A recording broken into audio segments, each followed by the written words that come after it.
কাছে এসে বসলেন। বসে যাওয়ার পরে আমার দাদারা, আমার দিদিরা, ও সোনামণি ভাইরা আল্লাহ নবীর মাথার কাছে আবার এসে বসে যায়। মাথাটা জাগে মোবারকে আপনার রেখে দিয়ে আবার চুলদানের দেয়। আমার নূরের নবী জিন্দানের বলছেন, আয়েশা রে নামাজ কি চালু হয়ে গেছে? আমার নূরের নবী সব জানছে, তবুও বলছে, বলেন ইয়া রাসূলুল্লাহ নামাজ চালু হয়ে গেছে। বিশ্বনবী মুস্তাফা সাল্লাল্লাহু তাআলা আলাইহি ওয়াসাল্লাম বললেন, আয়েশা রে আমাকে ছেড়ে করো, আমি নামাজ পড়াই দেব। বলেন ইয়া রাসূলুল্লাহ ইয়া হাবিবাল্লাহ নবী গো, আপনাকে দেখতে হবে না।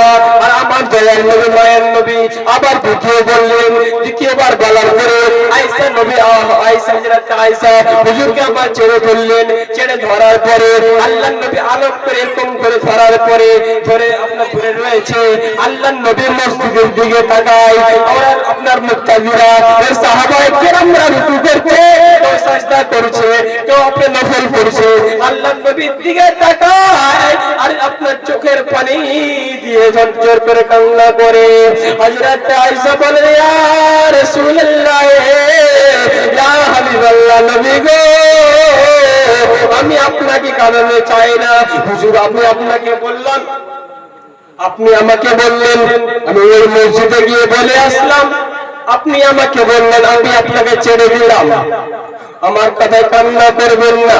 আমার নূরের নবী জিন্দা নবী বলছেন, আয়েশা রে তোমাকে যেতে বললাম তার জন্য কান্না করি নাই, তোমাকে ছেড়ে ফেলতে বললাম তার জন্য কান্না করি নাই, তোমাকে ছেড়ে ফেলতে বললাম তার জন্য কান্না করি নাই।